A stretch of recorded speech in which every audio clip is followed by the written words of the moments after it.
Buenas tardes a todos. El tema que hoy vamos a hablar es de tránsito intestinal. Este tema está relacionado con los trastornos de la absorción de los alimentos o nutrientes necesarios para la vida. Esto está asociado en muchas enfermedades crónicas. También puede estar asociado a enfermedades agudas, sobre todo las infecciosas, y en enfermedades autoinmunes y patologías tumorales. Entonces, este estudio tiene que ver con la visualización objetiva y dinámica del paso del medio de contraste desde el inicio del intestino delgado hasta el final del mismo. ¿Dónde empieza el intestino delgado? Inmediatamente que el medio de contraste traspasa el antro pilórico y llega al píloro, inmediatamente que el píloro se abre, entra a la región duodenal, que es la primera porción del intestino delgado. Y se tiene que monitorizar el paso del medio de contraste desde ese momento hasta llegar a la válvula ileocecal, en donde hace contacto inmediatamente con el ciego, que es parte del colon, del colon grueso. Esto es importante porque se ha descrito a través de la literatura que hay un tiempo específico para que el medio de contraste llegue desde el píloro hasta la válvula ileocecal. Y este rango se maneja entre 3 a 6 horas. Quiere decir que tiene una variabilidad, dependerá de la contextura física de la paciente, del estilo de alimentación y de algunos factores propios del paciente. Pero nunca deberá ser ni menor de 3 horas ni mayor de 6 horas. Si el rango se disminuye o se aumenta, significa que el paciente presenta una patología particular en la cual este estudio es fundamental para descubrirla. Entonces, para esto recordamos un poquito de la anatomía, ¿verdad? ¿Dónde está el intestino delgado desde el duodeno hasta la válvula ileocecal, que está justamente aquí? Y las diferentes divisiones del intestino delgado, que son duodeno, yeyuno e ilio, el cual termina en la válvula ileocecal. Cada uno de ellos tiene una característica diferente que las vamos a ver en un rato. Esas características nos ayudan a poder determinar la existencia de patologías o no.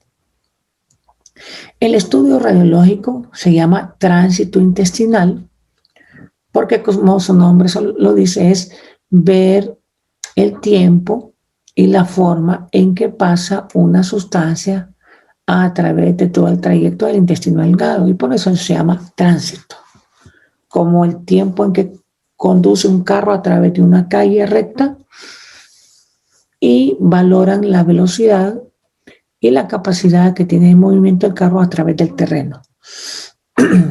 Normalmente consiste en la administración de unos 250 ml de medio oral vario y posteriormente la obtención de una serie de radiografías, las cuales son seriadas, que pueden ser realizadas en intervalos de 30 minutos a 1 hora. Eso lo decide usted como radiotecnólogo en el momento que inicia su estudio. En una forma descriptiva sería esto.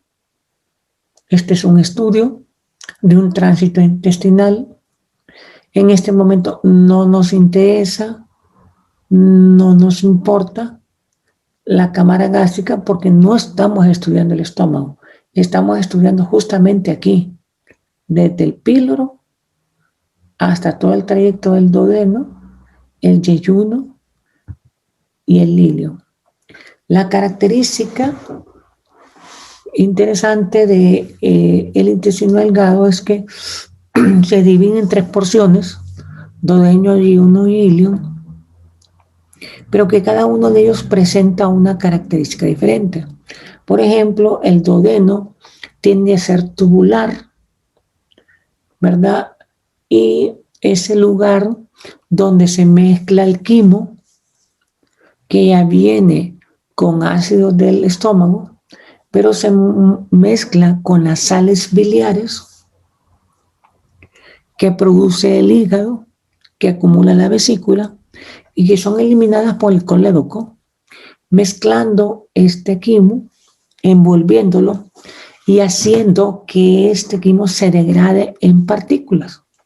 Estas partículas, a su vez, son partículas de grasa, partículas de proteínas, partículas de carbohidratos, vitaminas, minerales, etc. ¿Con qué objetivo? Con el objetivo de que cuando ya pasen mezclados a través de todo el duodeno, lleguen al yeyuno, y en el yeyuno se empieza el proceso de absorción de todos estos nutrientes. Una de las características del yeyuno es que es diferente a la forma del duodeno. Este es el duodeno que ven aquí. Es ligeramente tubular con áreas irregulares por el epitelio. Mientras, permítanme.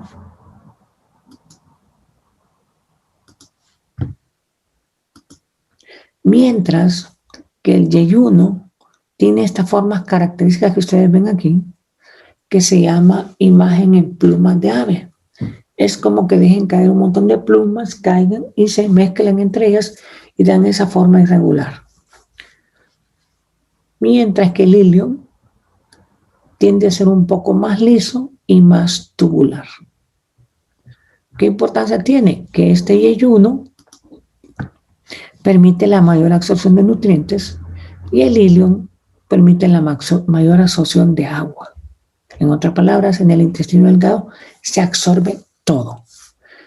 Entonces, el tiempo que transcurre entre pasar del duodeno al llegar al yeyuno puede ser de 3 a 6 horas.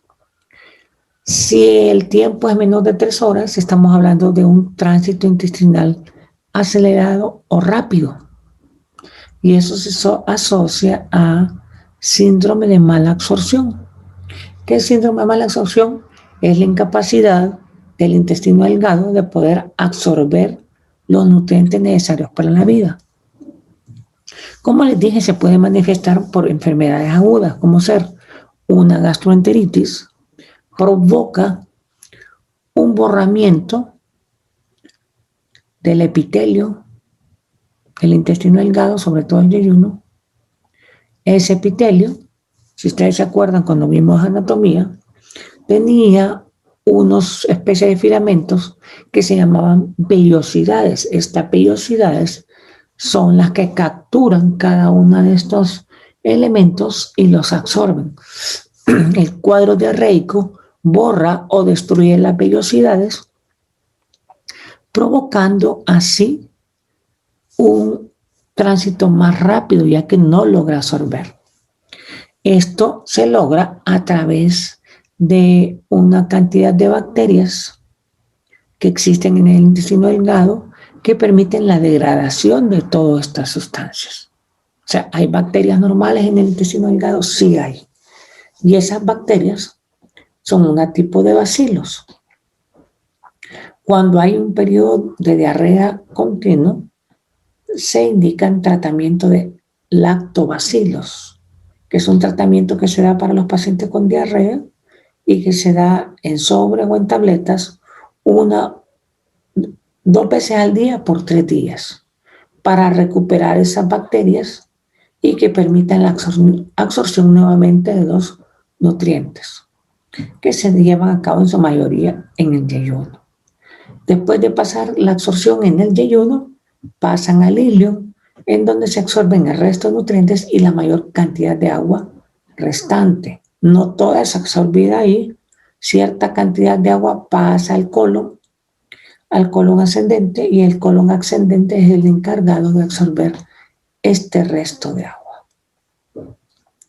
Entonces, el estudio consiste en valorar en tiempo cuánto se lleva a cabo este tránsito. Normalmente en una parte inferior o en una parte superior va a haber un reloj. Por ejemplo, si la primera placa, la placa 0, va a ser cuando ustedes miren que el medio de contraste entró a duodeno a través del píloro. En el reloj que tengan ustedes, como el que se usa en pielografía, en el reloj van a poner 0, marcando la aguja en 0. ¿Por qué? Porque es la proyección 0, es la proyección de inicio. No es ni la proyección 10, ni 20, ni 30. 10 significa 10 minutos, 20 minutos. Sino que es la proyección 0. ¿Por qué? Porque es en el instante en que el medio de contraste entra en contacto con el intestino delgado y a partir de aquí se van a ir contando el tiempo. Entonces la proyección fue 0. Entonces la siguiente proyección va a ser aproximadamente a los 30 minutos. A los 30 minutos, no sé por dónde haya pasado, si haya pasado duodeno, o haya llegado a ayuno o no, pero la siguiente proyección, independientemente por dónde va, aquí en el reloj van a marcar 30. Y es importante eso porque el reloj permite poner esos números. 30, 60, 90, 120, 240, etc. Ahí lo van a ir poniendo porque al final la última placa donde el medio de contraste entre al ciego a través de la válvula ileocecal, esa es la última placa y también lleva el tiempo acá arriba. ¿Para qué? Para que el médico valore cuánto tiempo tardó el recorrido del medio de contraste a través del intestino delgado. Como en este caso, claro, es una proyección diferente, lo van a ver diferente, porque prácticamente es un paciente boca abajo.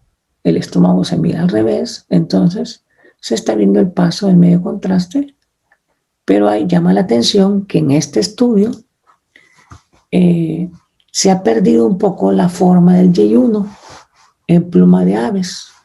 Ya se parece al hilio, no tanto un Y1, entonces ya podemos ver que hay un trastorno. ¿Cuál es el problema de esta radiografía? En ninguna parte logro ver un reloj marcador de tiempo. Entonces yo no puedo decir si este paciente tiene un peristaltismo aumentado, el tiempo fue aumentado, tiene síndrome de mala absorción, etc. No puedo decir mucho porque no está cronometrado su tiempo. Eso es importantísimo que no deben de olvidar. Además, el estudio me permite identificar cuando hago proyecciones especiales, ver procesos congénitos, ver procesos inflamatorios y ver tumores. Por ejemplo, aquí en la radiografía simple logro ver una distensión del estómago lleno de gas, pero que también el duodeno está lleno de gas. Entonces ya significa que hay un problema congénito que puede estar asociado a un páncreas anular, a otra enfermedad tumoral, bueno, hay un montón de síndromes, pero que son trastornos congénitos inflamatorios. Esta es la válvula ileocecal, este es el ciego, y si ustedes se fijan, tiene reducciones de calibre que se llaman estenosis en un extremo, en otro segmento, en otro segmento, en otro segmento, en formas diferentes.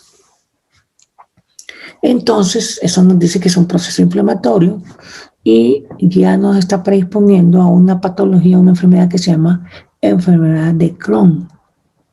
Entonces, yo la sospecho porque se presenta normalmente en el hilo terminal y forma estenosis. Y estas estenosis son en diferentes puntos. Entonces, a este hallazgo solo le agrego la información clínica del paciente y me permite tener un diagnóstico. En este otro caso, miran los pliegues del intestino, pero aquí miran una imagen que ha reducido el calibre, pero es redondeada y bien definida. Si es redondeada y bien definida, significa que es una lesión que no se está comiendo, para decirlo en un término más estricto, el resto del intestino. Por lo tanto, si es de bordes definidos, significa que es un tumor aparentemente benigno. Si es aparentemente benigno y está hacia la pared del estómago, podemos decir que puede ser un leiomioma. Los leiomiomas son tumores musculares, como los tumores que se presentan en el útero, a los cuales le llaman mioma uterino, los tumores que se presentan en la mama, que se llaman adenomas, tumores de aspecto sólido y bien definidos, que sugieren benignidad. Ya que la endoscopía no llega a ese nivel, pues esta imagen lo que sugiere es complementar con una tomografía, meter contraste, para que en la tomografía se vea si ese tumor capta o no capta el material de contraste intravenoso, porque eso nos ayuda a clasificarlo entre una lesión benigna o maligna. El procedimiento, hay que preparar al paciente. Normalmente se le dice que 1 o 2 días antes no ingiera alimentos sólidos, sino que sus alimentos sean sopas, gelatinas o comida blanda como queso, no leches porque aumentan los gases, no cítricos, y antes del examen que tenga un ayuno mínimo de 6 horas.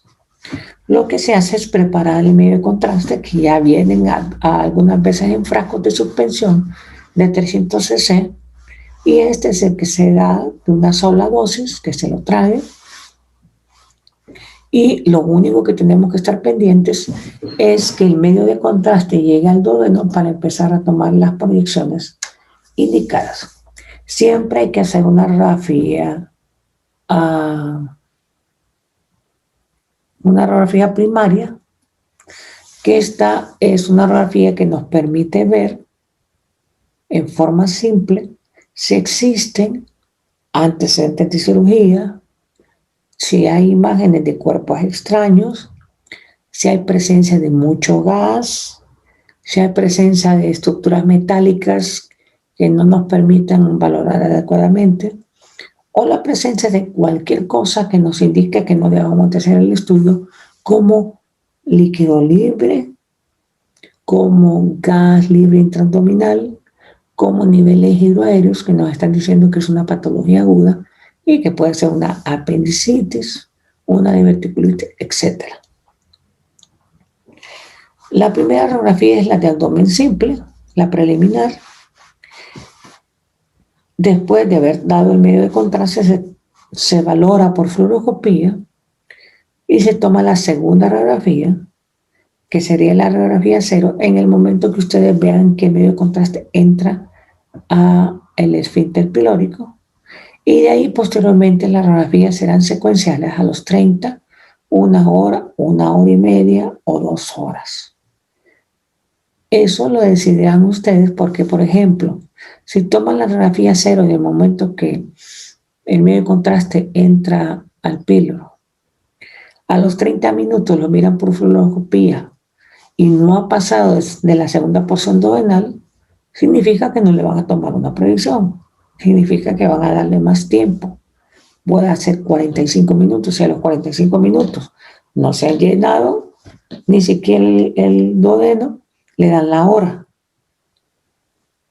Pero lo ponen arriba, describiendo que hay un retardo de 1 hora solo en pasar el duodeno. Y así sucesivamente hasta que logren ver la llegada del medio de contraste a la válvula ileocecal. Si después de 1 hora el duodeno no se ha pintado, ya evidentemente ya saben que hay un problema y que el problema está en duodeno. Puede ser una estenosis, una patología tumoral, etc.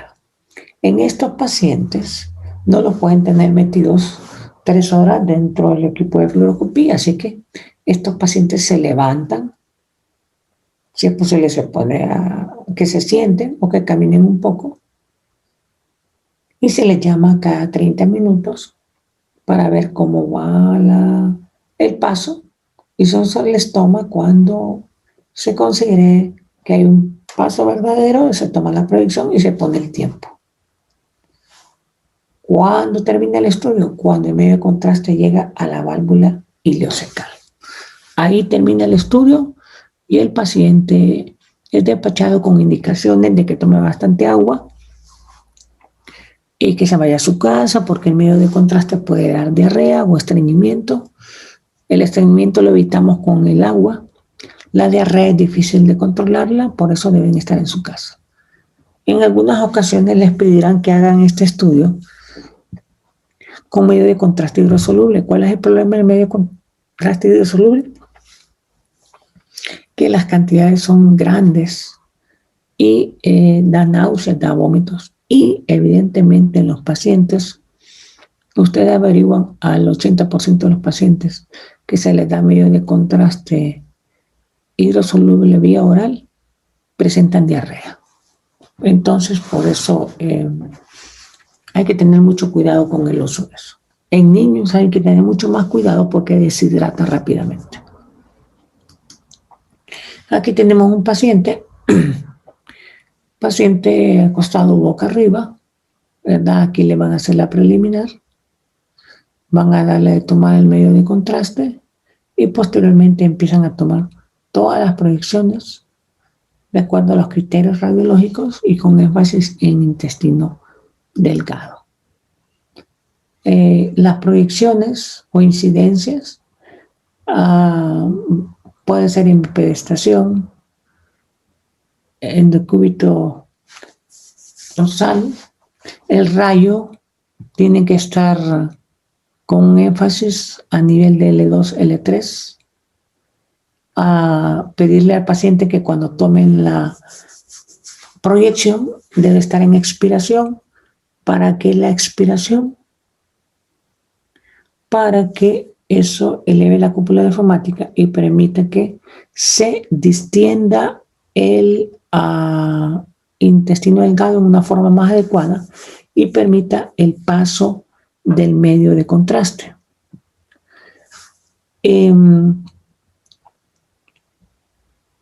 También en algunos pacientes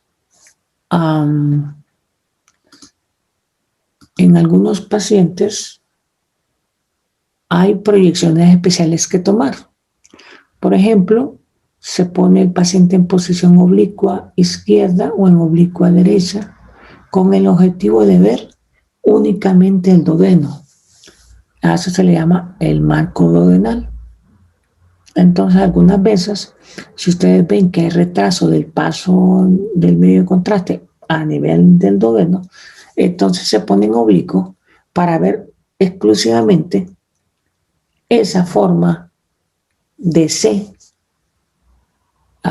que agarra en algunas ocasiones el duodeno y verlo en toda su extensión y ver si existe una patología localizada. Ya solo con eso pueden encontrar la lesión y ser diagnóstico. Esto es lo que les decía, esta es una proyección en la cual se están viendo las porciones del duodeno. El duodeno tiene 3 porciones. Tiene una primera porción, una segunda porción, una tercera porción y una cuarta porción. De aquí en adelante empieza el yeyuno. La primera porción es donde está el píloro. La siguiente porción es justamente donde sale el colédoco. ¿Qué es el colédoco? El que lleva las sales biliares del hígado y lo conocemos con el nombre de bilirrubina.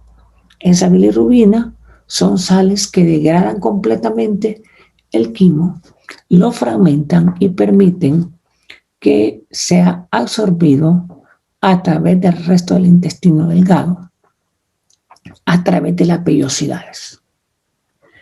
Entonces, esta era una proyección específica para el marco duodenal. ¿Verdad? Aquí estaríamos una C invertida pero es por el tipo de proyección que hicieron, el tipo de oblicuo izquierda. Si hacemos una oblicua derecha, entonces lo vamos a ver al revés. Entonces, es importante el posicionamiento para ver. Lo interesante en esto es que usted como tecnólogo tiene que dominar diferentes proyecciones y poner al paciente en la proyección más adecuada que le permita ver este marco duodenal. Puede ser PA o una oblicua posterior izquierda o una oblicua anterior derecha, etc. Usted va a decidirlo porque usted es el que está haciendo el estudio y en ese momento va a poder determinar qué proyección es la más adecuada para visualizar esta arcada duodenal. Aquí tenemos otro paciente en el cual vemos el paso al píloro, aquí siguiendo el píloro y pasó inmediatamente hacia el duodeno, pero ¿cuál es el problema de aquí? Este segmento de acá, del duodeno, no lo está verificando usted, no lo está logrando ver. Y es la última porción que se une al yeyuno, pero no lo logra ver. Entonces, ¿qué tiene que hacer? Cambiar la posición de este paciente para que usted pueda ver la pared de esta última porción del duodeno e identificar si existe patología o no. Aparentemente no, porque miro buen paso del medio de contraste. Pero siempre, si es una lesión pequeña, tengo que descartarla. Por eso usted tiene que tomar la decisión de tomar diferentes proyecciones. Aquí tenemos un estudio donde está el estómago, el bulbo duodenal, aquí inicia el duodeno y aquí las proyecciones aquí está la primera porción, la segunda porción del duodeno y la tercera porción.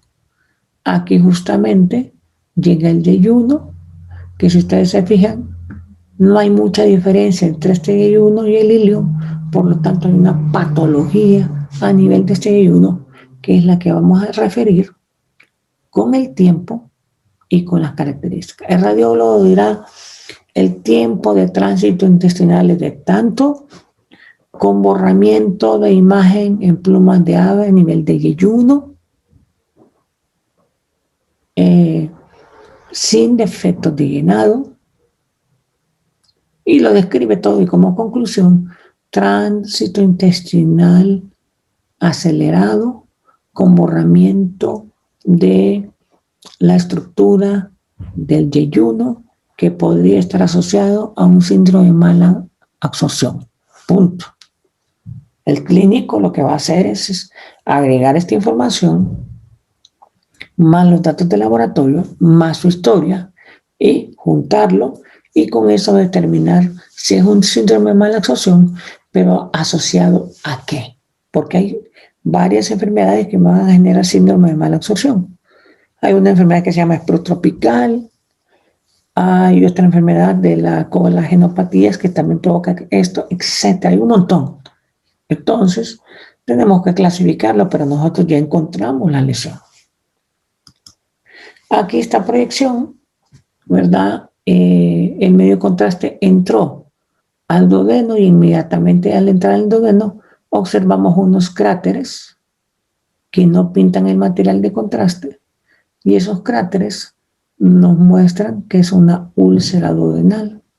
Entonces hay que tomar diferentes proyecciones para poderlo ver, pero si ya vemos un defecto, eso indica que usted tiene que hacer proyecciones anexas, rotando al paciente para encontrar y ver una imagen bonita como esta, en la cual usted demuestra una úlcera.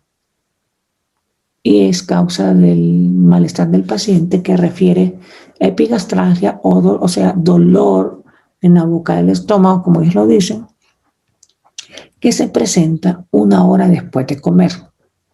Las úlceras gástricas molestan inmediatamente que usted come, mientras que las úlceras duodenales aparecen después de un tiempo de comer, normalmente después de 1 hora. ¿Por qué 1 hora? Porque es el tiempo que requiere el estómago para movilizar, mezclar los ácidos y generar el bolo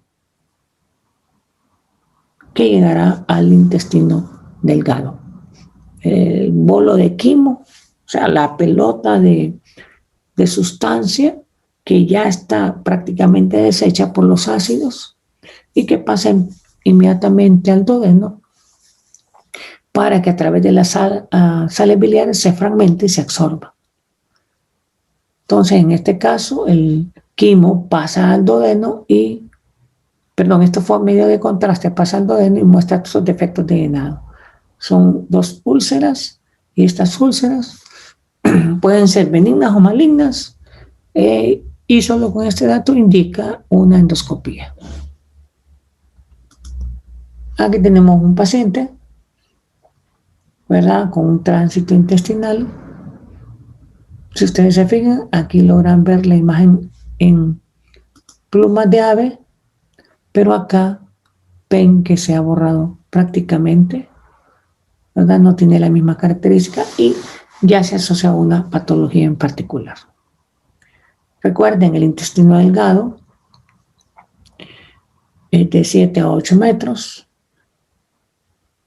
¿Cómo cabe? Por las vueltas o las flexuras que hace sobre sí mismo, y el líquido que hay entre medio de todas estas asas le permite la motilidad adecuada. ¿Cómo se mueve el medio de contraste? A través de peristalsis. Por eso es importante conocer la anatomía, conocer la fisiología, que es el mecanismo del tránsito en tiempo, las características anatómicas de cada segmento y qué es lo que yo puedo buscar o encontrar en este estudio.